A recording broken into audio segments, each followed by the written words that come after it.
स्वागत है दोस्तों।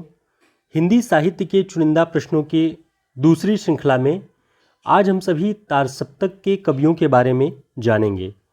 तार सप्तक का जो प्रकाशन अज्ञे जी ने संपादन किया वो कितने भागों में किया, कौन कौन से कवि किस सप्तक में शामिल हैं, उन सारे तथ्यों के बारे में हम इस वीडियो में बात करेंगे जो परीक्षाओं के लिए बहुत उपयोगी होंगे। तो चैनल को सब्सक्राइब कर लीजिएगा और वीडियो को लाइक कर दीजिएगा। शुरुआत करते हैं। पहला प्रश्न है, निम्नलिखित में से कौन तार सप्तक का कवि नहीं है? अब इस प्रश्न के सामने आते ही आपको ध्यान देना है कि तार सप्तक पूछ रहा है या दूसरा सप्तक, तीसरा सप्तक, चौथा सप्तक, क्योंकि पहले सप्तक को तार सप्तक कहा जाता है। कहीं पहला सप्तक नाम से नहीं आता है। जहाँ भी तार सप्तक लिखा होगा आपको खुद से समझना होगा कि यह पहले सप्तक की बात है जो सन 1943 ईस्वी में अज्ञे जी ने संपादित किया। ठीक, ये भ्रम दूर रहे कि तार सप्तक माने पहला सप्तक, और जब भी दूसरा सप्तक आएगा तो उसमें दूसरा, तीसरा, चौथा लिखा होगा। ऑप्शन है रामविलास शर्मा, मुक्तिबोध, प्रभाकर माचवे, केदारनाथ सिंह। अब ये तलाश करना है कि तार सप्तक में यानी पहले सप्तक में कौन सा कवि नहीं है। तो रामविलास शर्मा, मुक्तिबोध, प्रभाकर माचवे ये तीनों पहले सप्तक में हैं। केदारनाथ सिंह पहले सप्तक में यानी तार सप्तक में नहीं है। अब हम देखते हैं कि कौन कौन शामिल है। थोड़ा सा हम प्रयोगवाद के बारे में, जिससे यह तार सप्तक संबंधित है, उसके बारे में जानेंगे। अज्ञे जी ने सभी सप्तकों का संपादन किया हुआ है। प्रयोगवाद पर किस दर्शन का सर्वाधिक प्रभाव था? तो अस्तित्ववादी दर्शन था जिसका सर्वाधिक प्रभाव प्रयोगवाद पर पड़ा। सभी प्रयोगवादी कवियों की कविताएं पहले सप्तक यानी तार सप्तक में प्रकाशित हैं। यह प्रश्न बनता है कि प्रयोगवादी कवियों की कविताएं किस सप्तक में हैं? तो तार सप्तक में यानी पहले सप्तक में। आलोचक नंद दुलारे वाजपेयी ने प्रयोगवाद के बारे में क्या कहा है? कहा कि यह बैठे ठाले का धंधा है। बैठे प्रयोगवाद को बैठे ठाले का धंधा किसने कहा? आचार्य नंद दुलारे वाजपेयी ने। प्रयोगवाद की प्रमुख प्रवृत्तियां हम देखते हैं कि सबसे पहले इसमें है अहमवादी प्रवृत्ति की प्रधानता। अहमवाद, स्वयं के प्रति चेतना, अपने भीतर के जो अस्तित्व है, अस्तित्ववादी चिंतन से इसीलिए प्रभावित है। यथार्थवाद का प्रबल आग्रह। अब तक जो कविताओं में रोमांटिसिज्म चल रहा था, छायावाद में स्वच्छंदतावाद की जो प्रवृत्ति थी, उसके विपरीत इसमें यथार्थवाद का आग्रह आपको यथा तथ्य, जो जैसी दुनिया है वैसे ही सत्य का उद्घाटन इसमें आपको दिखाई देगा। दूसरी इसमें जो है निराशावाद की भी प्रवृत्ति दिखाई देती है। बौद्धिकता की प्रचुरता है। भावों से नहीं, बौद्धिकता से कविता में काम लिया जाने लगा। उपमानों की नवीनता, जो प्रयोगवाद की प्रमुख विशेषता है वह है उपमानों की नवीनता। नवीन उपमान प्रयोग किए जाने लगे। किसी के मुख को चांद कहने के बजाय बहुत ही लोक में प्रचलित छोटे मोटे उपमान देना इस दौर में प्रयोग किया जाने लगा। और साधारण विषयों का निरूपण। बहुत बड़े बड़े कथानकों को लेकर के कविताएं नहीं रची जा रही थी, जिसमें राम हो, जिसमें मिथक हो, जिसमें पुराणों के पात्र हों। साधारण विषयों, साधारण व्यक्तियों और जीवन को केंद्र में रख के कविताएं रची जा रही थी। अब ऊपर जो बात हमने कही उसकी बात इसमें फिर से है, आपको ध्यान हो जाए इसलिए हमने इसमें नोट कर दिया है कि तार सप्तक का आशय है पहला सप्तक। इसका समय 1943 ईस्वी है। इस पहले सप्तक में शामिल कवियों को राहों का अन्वेषी अज्ञे जी ने कहा है। तो अज्ञे जी ने प्रयोगवादी कवियों को क्या कहा है? राहों का अन्वेषी। अब देखते हैं आगे कि पहले सप्तक में यानी तार सप्तक में कौन कौन कवि शामिल है। पहले हैं अज्ञे, मुक्तिबोध, नेमिचंद्र जैन, गिरिजा कुमार माथुर, रामविलास शर्मा, प्रभाकर माचवे और भारत भूषण अग्रवाल। पहले जो सप्तक है उसमें 7 कवि हैं। आप देख रहे हैं अज्ञे, मुक्तिबोध, नेमिचंद्र जैन, गिरिजा कुमार माथुर, रामविलास शर्मा, प्रभाकर माचवे और भारत भूषण अग्रवाल।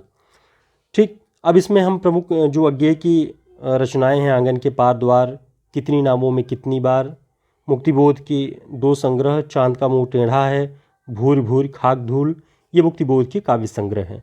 साथ साथ में आप रचनाएं भी नोट करते रहिएगा। अब इन सप्तक के कवियों का नाम कैसे याद हो, तो इसका एक सूत्र है अमुने गिरा प्रभा। ठीक, अमुने गिरा प्रभा। अ से अज्ञेय, मु से मुक्तिबोध, ने से नेमिचंद्र जैन, गी से गिरजा कुमार माथुर, रा से रामविलास शर्मा, प्र से प्रभाकर माचवे और भा से भारत भूषण अग्रवाल। अमुने गिरा प्रभा अगर आप याद कर लेंगे तो तार सप्तक के कवियों का नाम आप बता सकेंगे। देखते हैं दूसरा सप्तक का प्रकाशन कब हुआ। दूसरा सप्तक का प्रकाशन 1951 में हुआ। पहला था 1943 में, दूसरा 1951 में। और इनके कवियों का नाम याद करने का जो सूत्र है, ताकि आपके लिए आसान हो जाए, वह है शह भर शनघ। शह भर शनघ। अब इसके अनुसार देखिए तो श से शमशेर बहादुर सिंह, ह से हरिनारायण व्यास, भ से भवानी प्रसाद मिश्र, र से रघुवीर सहाय, श से शकुंतला माथुर और न से नरेश मेहता और ध से धर्मवीर भारती। तो आप ये शनध है, आप इसको ध्यान रखिएगा, धर्मवीर भारती। अब इनकी रचनाओं का भी आप देख लीजिए ताकि आपको इनके नाम के साथ दो दो रचनाएं भी याद रहें जो कि उपयोगी हो सकती हैं। शमशेर बहादुर सिंह जी की जो प्रसिद्ध कविता संग्रह है लंबी कविताओं का, अमन का राग, एक पीली शाम, समय साम्यवादी, ये तीनों काव्य संग्रह शमशेर बहादुर सिंह के हैं।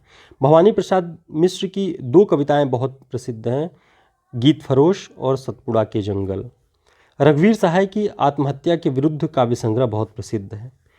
नरेश मेहता का संशय की एक रात बहुत प्रसिद्ध है और महाप्रस्थान। तो संशय की एक रात किसकी रचना है? नरेश मेहता की। महाप्रस्थान किसकी रचना है? नरेश मेहता की। धर्मवीर भारती का आप लोग जानते होंगे अंधायुग काव्य नाटक बहुत प्रसिद्ध है जो 1955 ईस्वी में प्रकाशित हुआ, और ठंडा लोहा। ठीक, ये दूसरे सप्तक तक की बात हुई। तीसरा सप्तक किस सन में आया? तीसरे सप्तक का प्रकाशन 1959 ईस्वी में हुआ, 59 में। और इसका जो सूत्र है अगर आप याद कर लेंगे तीसरे सप्तक के कवियों का, वो हो जाएगा केकुकी विप्र सम। केकुकी विप्र सम। के से केदारनाथ सिंह, कु से कुंवर नारायण, की से कीर्ति चौधरी, विजय देव नारायण वी से, प्र से प्रयाग नारायण त्रिपाठी, स से सर्वेश्वर दयाल सक्सेना, म से मदन वात्स्यायन। अब इसमें देखिए कुंवर नारायण की बहुत प्रसिद्ध जो कविता है वो आत्मजयी है। विजय देव नारायण शाही की केवल 3 ही संग्रह प्रसिद्ध हैं, साखी, मछली घर, संवाद तुमसे।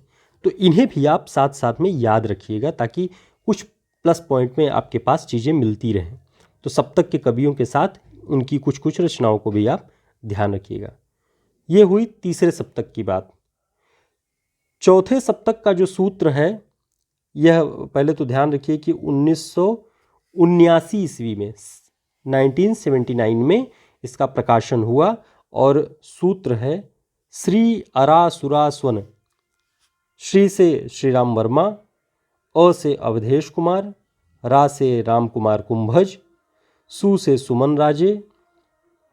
इनका जो इसमें दिया है वो सुमन और राजे, इसलिए सूरा हो गया है। ठीक, राजेंद्र किशोर, स्वदेश भारती और नंद किशोर आचार्य, ये चौथे सप्तक में शामिल कवि हैं, जिसमें आप जानते होंगे सुमन राजे का प्रसिद्ध जो इतिहास ग्रंथ है वह हिंदी साहित्य का आधा इतिहास, जो सन 2003 ईस्वी में प्रकाशित हुआ।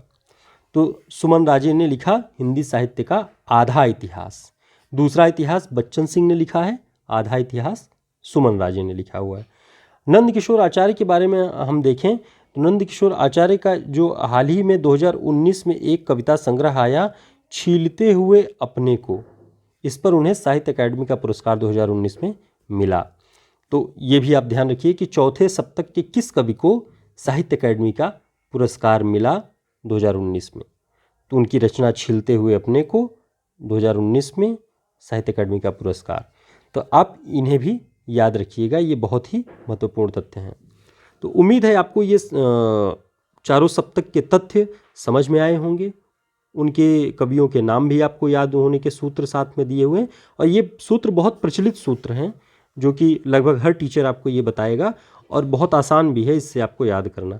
इन 4 सूत्रों को याद रखिए और उनके रचनाकारों के नाम भी याद हो जाएंगे आपको, और कुछ कुछ यहाँ पर रचनाओं के नाम भी हमने दिए हुए हैं ताकि आपके लिए आसान हो जाए कुछ कुछ रचनाओं को याद करना। तो ये बहुत ही महत्वपूर्ण है। तार सप्तक से और सप्तकों से प्रश्न आते ही आते हैं परीक्षाओं में। इस दृष्टि से आप इन्हें ज़रूर तैयार कर लीजिए और ज़रूर इन सूत्रों को एक जगह कहीं नोट कर लीजिएगा। मिलते हैं फिर इन्हीं कवियों के रचनाओं के साथ एक नए वीडियो में। तब तक के लिए बहुत धन्यवाद, ढेर सारी शुभकामनाएं।